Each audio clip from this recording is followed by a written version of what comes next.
Good morning dear friends. Automobile maintenance servicing and repairing की class में आपका स्वागत है। आज का हमारा पहला टॉपिक है इंजन ट्यूनिंग। इंजन की ट्यूनिंग क्या होती है कि जैसे इंजन लगातार कार्य करता रहता है तो इसके जो कल पुर्जे हैं वह घिस जाते हैं और कल पुर्जे घिसने की वजह से उनके बीच का गैप बढ़ जाता है, जिसकी वजह से उसकी कार्यकुशलता क्या हो जाती है, कम हो जाती है। कार्यकुशलता कम होगी अर्थात उसकी दक्षता कम हो जाएगी। तो इससे क्या होगा जो इंजन है जितनी पावर आपको चाहिए उतनी पावर जनरेट नहीं करेगा। जैसे आपने देखा होगा कई बार हमें बोर कराना पड़ता है, तो बोर क्यों कराना पड़ता है? क्योंकि जो सिलेंडर पिस्टन का अरेंजमेंट है उसमें सिलेंडर और पिस्टन के बीच का जो क्लीयरेंस है वह बढ़ जाता है। और सिलेंडर पिस्टन के बीच का अगर क्लीयरेंस बढ़ जाएगा तो क्लीयरेंस बढ़ने की वजह से जो कंप्रेशन रेशियो है वो कंप्रेशन रेशियो कम हो जाएगा। और जब कंप्रेशन रेशियो कम हो जाएगा तो हम क्या देखेंगे कि पावर जो मिल रही है ना हमें वहाँ से, वो पावर कम मिलेगी, इंजन लोड नहीं ले पाएगा। तो इसलिए ऐसा केवल यहाँ सिलेंडर पिस्टन नहीं, ऐसे बहुत सारे पुर्जों में होता है, चाहे वो आपकी रॉकर आर्म्स हों, पपेट वाल्व हों, या फिर जो ऑयल पंप है, ऑयल पंप काम ना कर रही हो, बहुत सारी चीज़ें हैं इंजन में। तो वहाँ जो भी मूवेबल पार्ट्स हैं वहाँ पर उनके वियरिंग होने की संभावना ज़्यादा रहती है, इसलिए हमें समय समय पर इंजन की ट्यूनिंग करने की आवश्यकता होती है। और ये जो प्रोसेस है ये ट्यूनिंग कहलाता है और समय समय पर हमें इसकी ट्यूनिंग करने की आवश्यकता इंजन की होती है। ठीक है।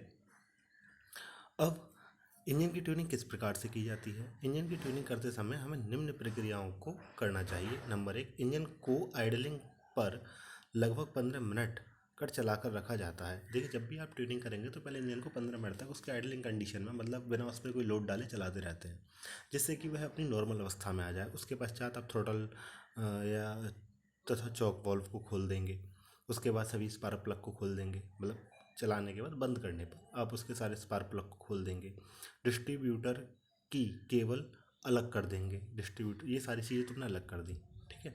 अलग करने के बाद देखो इनमें कोई डिफेक्ट तो नहीं है। अगर वो डिफेक्ट है तो वहाँ से दूर कर दो, नहीं है तो दोबारा ऐसे ही कैसे कर दो।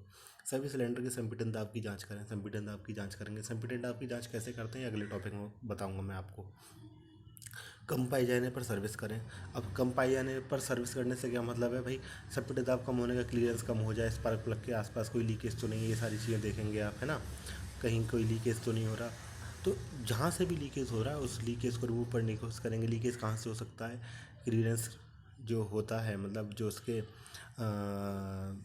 जो बैकलेस स्पेस होता है इंजन और पिस्टन के बीच में, तो उस बैकलेस स्पेस में क्लियरेंस, जो क्लियरेंस या बैकलेस जो है उसे आप कम कर सकते हैं। दूसरी बात, स्पार्क प्लग अगर ढीला है तो उसे कम कर सकते हैं। जो रिंग्स होती हैं रिंग्स को टाइट कर सकते हैं, मतलब रिंग्स अच्छी क्वालिटी की अगर रिंग घिस गई हैं तो उन्हें चेंज कर सकते हैं। तो ये सारी चीज़ें हैं जिससे कि आप इसका कंप्रेशन रेशियो बढ़ा सकते हैं। बैटरी के पानी की जांच करें, कम है तो भर दें उसे। बैटरी का आवेशन की जांच करें कि बैटरी का आवेशन ठीक है या नहीं है। ठीक है। अगला, distributor, rotor, cap, GB gap की जांच करें।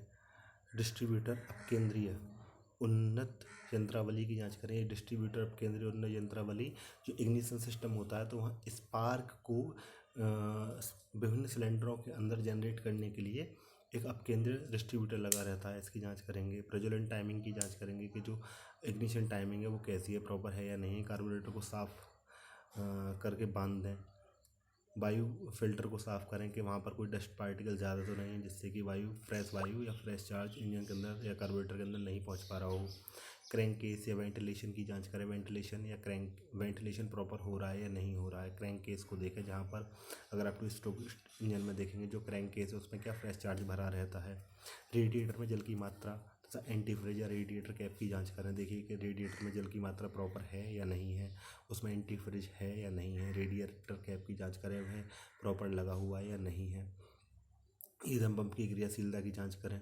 दोनों मैनीफोल्ड के बोल्ट को उचित आघूर्ण तक कस दें। मतलब जो मैनीफोल्ड हैं दोनों, उसके जो बोल्ट होते हैं जहाँ पर वॉल्व लगे रहते हैं, मैनीफोल्ड कहाँ पर होते हैं? जहाँ इनलेट आउटलेट वॉल्व होते हैं, तो वहाँ पर जो बोल्ट लगे हैं उन्हें उचित आघूर्ण तक प्रॉपर तरीके से कस दें, जिससे कोई लीकेज ना हो। इंजन ऑयल फिल्टर कैप की जांच करें। जो ऑयल फिल्टर लगा रहता है साइड में, उसके कैप की जांच करें, कहीं वहाँ से इंजन ऑयल निकल तो नहीं रहा है। ठीक है। इंजन वॉल्व अवकाश समायोजित करें।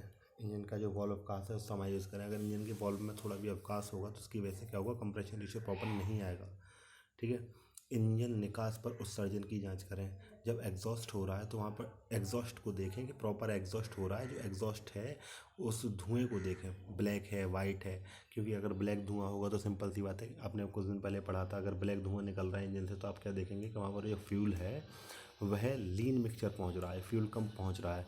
और यदि वाइट फ्लेम है तो कंबशन प्रॉपर नहीं हो रहा है, वाइट स्मोक है तो कंबशन प्रॉपर नहीं हो रहा है। तो ये सारी चीज़ें भी चेक करेंगे हम। अब स्नेक चार्ट के अनुसार कार्य करें। जहाँ पर आपको देखा है कि अपने विभिन्न पार्टों में हमें ग्रीसिंग की आवश्यकता होती है, तो ग्रीसिंग के लिए हम एक स्नेहन चार्ट बनाते हैं जिससे कि टाइम पर उसकी ग्रीसिंग कर सकें, है ना, ल्यूब्रिकेशन कर सकें। तो उस ल्यूब्रिकेशन चार्ट के अकॉर्डिंग इंजन का ल्यूब्रिकेशन करेंगे।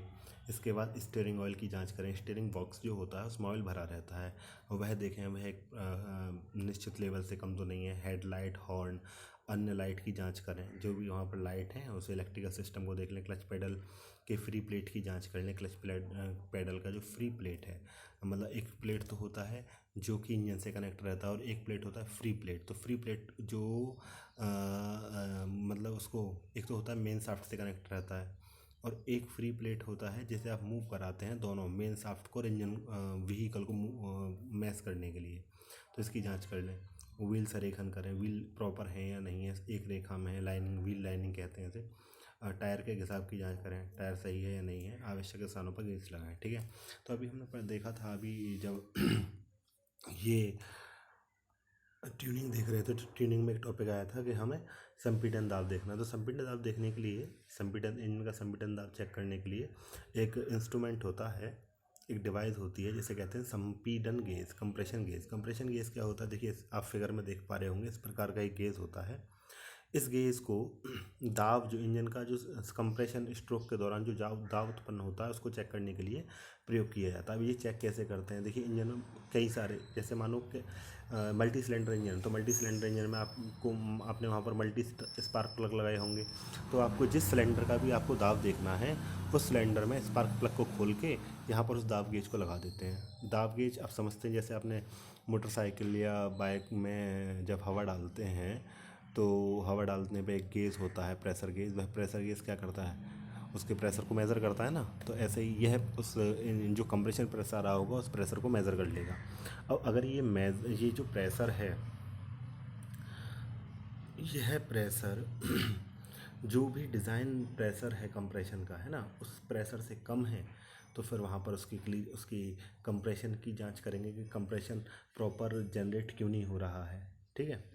अब संपीड़न की जांच करने के लिए सर्वप्रथम इंजन के 15 मिनट तक चला, हाँ, लेकिन इसमें जब आप ये जांच करते हैं कंप्रेशन की तो आपको 15 मिनट तक ये चला कर रखना पड़ता है। ठीक है। और इस प्रकार प्रत्येक सिलेंडर का संपीड़न दाब ज्ञात करने के लिए यह प्रक्रिया अपनाई जाती है। ध्यान रहे कि इंजन ठंडा ना होने पाए। यदि इंजन ठंडा हो जाएगा तो क्या होता है, जब इंजन गर्म होता है तो कंप्रेशन ज़्यादा मिलता है, और जब इंजन ठंडा होता है तो कंप्रेशन कम मिलता है। गर्म होने पर कंप्रेशन ज़्यादा क्यों मिलेगा, क्योंकि हीट की वजह से जो एयर इनलेट हुई है उसके जो मॉलिक्यूल हैं उनकी काइनेटिक एनर्जी ज़्यादा होगी। काइनेटिक एनर्जी ज़्यादा होगी तो प्रेशर वह ज़्यादा क्रिएट कर रहे होंगे। ठीक है। तो अब हमें तो मोस्टली हीटेड इंजन पे ही कार्य करना होता है, क्योंकि इंजन तो मुश्किल से 5 या 10 मिनट में गर्म हो जाता है जितना होना होता है। ठीक है। तो हमें ये देखना होता है कि इंजन ठंडा ना होने पाए, वरना हम गलत कंप्रेशन वहाँ से नोट कर लेंगे। ठीक है ना। अब प्रत्येक सिलेंडर का औसत दाब समान होना चाहिए, हालांकि 10% का अंतर स्वीकार्य होता है। जैसे जो अब मानो मल्टी सिलेंडर इंजन है तो प्रत्येक जो इंजन है उनका जो प्रेशर है वो लगभग सेम होना चाहिए। ठीक है। अगला जो इंस्ट्रूमेंट है वह है वैक्यूम गेज। वैक्यूम गेज क्या होता है कि जिस समय सक्शन स्ट्रोक आ रहा होता है तो सक्शन स्ट्रोक के दौरान जो कार्बोरेटर और मैनीफोल्ड होता है, मतलब इंजन का जो सिलेंडर है, जो पिस्टन है, वह बीडीसी की तरफ जाएगा तो सिंपल सी बात है सक्शन क्रिएट करेगा। और ये सक्शन कहाँ पर आपको दिखाई देगा, जो मैनीफोल्ड है, इनलेट मैनीफोल्ड, वहाँ पर दिखाई देगा। तो इनलेट मैनीफोल्ड और कार्बोरेटर के मध्य एक निर्वात क्रिएट हो जाता है, एक वैक्यूम क्रिएट हो जाता है। और यह जो वैक्यूम है इसका मान लगभग 480 mm ऑफ Hg होना ही चाहिए। अगर इससे कम है तो उसकी जांच करेंगे प्रॉपर। ठीक है। इससे कम है तो आप अब क्या क्या, अगर मान लो इससे कम आ रहा है तो आपको किन चीज़ों की जांच करनी है, वो चीज़ आपको निम्न दी है। कि इंजन की संपीड़न में विफलता तो नहीं है, जो कंप्रेशन है वो प्रॉपर हो पा रहा है या नहीं हो पा रहा है। नंबर 2, प्रवेश मैनीफोल्ड में वायु का रिसाव तो नहीं हो रहा है, नट बोल्ट का ढीलापन तो नहीं हो रहा है, पैकिंग गैस्केट जहाँ भी लगे हुए हैं वो कटा फटा तो नहीं है। नंबर 5, बोल्ट स्टेम के मार्ग में वायु का रिसाव तो नहीं हो रहा है, या फिर विलंबित प्रज्वलन टाइमिंग तो नहीं है, मतलब प्रज्वलन की जो टाइमिंग है वो विलंबित तो नहीं है। क्योंकि सिंपल सी बात है, जिस समय अगर कंबंशन या एग्जॉस्ट प्रॉपर नहीं होगा तो नॉर्मल सी बात है जो अगला स्ट्रोक होगा, अगले स्ट्रोक का सक्शन भी नॉर्मल नहीं होगा। तो ये सारी चीज़ों की हमको जांच कर लेनी चाहिए। इनके अतिरिक्त भी कुछ चीज़ें हैं जिसकी वजह से ही आपका सक्शन पे प्रभाव पड़ सकता है, वह है आइडलिंग। एफ मिक्सचर सही, जब आइडलिंग हो रही है तो उसमें जो एयर फ्यूल मिक्सचर है वह सही नहीं हो, संपीड़न अनियमित हो, जो कंप्रेशन हो रहा है वह अनियमित रूप से हो रहा है, कभी कम कभी ज़्यादा, मतलब कैसे भी कोई क्लीयरेंस है तो उसकी वजह से अनियमित हो रहा है। पिस्टन रिंग ये घिस गई हैं या टूट गई हैं, सिंपल सी बात है। जो कंप्रेशन होगा, मतलब जो कंप्रेशन मिल रहा होगा वह वहाँ से जो एयर कंप्रेस हो रही होगी वह लीक होगी, है ना। तो कंप्रेशन प्रॉपर नहीं मिलेगा, सिलेंडर तो ये सारी चीज़ें क्या है कि बस कंप्रेशन लीक होगा, उसकी वजह से आपको सक्शन भी प्रॉपर नहीं मिलेगा। अब delivery inspection pre delivery inspection क्या होता है? मान लीजिए आपने कोई नया वाहन खरीदा या फिर आप मेंटेनेंस या सर्विस कराने के लिए जो वो है डीलर, उसके पास जाते हैं इंजन उसको लेकर, व्हीकल को लेकर। तो उसने मेंटेनेंस किया है, तो मेंटेनेंस करने के पश्चात या फिर इंजन के आप व्हीकल को नया खरीद के ला रहे हैं तो व्हीकल के खरीद के लाने पर आप उसकी चलाने से पहले, शोरूम से बाहर निकालने से पहले उसकी जांच कराते हैं। और यह जांच कराना आपके लिए इसलिए भी आवश्यक होता है, अगर मानो उससे आप ऐसे ही बिना जांच कराए ले आएंगे तो उसकी रिस्पॉन्सिबिलिटी वहाँ पर ख़त्म हो जाएगी, ठीक है ना। तो वहाँ फिर आप वो कुछ है तो आप उसकी गड़बड़ी पाई जाने पर आप उससे कुछ कहने के हकदार नहीं रहते हैं। तो इसलिए आपको आवश्यक है कि उसकी आप प्री डिलीवरी जाँच करें, डिलीवरी लेने से पहले उसकी जाँच कर लें, ठीक है। पीडीआई जांच के अंतर्गत वाहन के विभिन्न बिंदुओं को जांचा जाता है। किसी भी वाहन के लिए यह सूची वाहन निर्माता द्वारा बनाई जाती है, इसलिए सूची किसी वाहन विशेष के लिए विशिष्ट होती है, मतलब हर वाहन विशेष के लिए यह सूची विशिष्ट होगी। अब मुख्यतः जो ज़्यादातर वाहनों में जो प्री डिलीवरी जाँच की जाती है उसकी सूची निम्न प्रकार है। पहला, इंजन का मेंटेनेंस और रिपेयरिंग, ठीक है।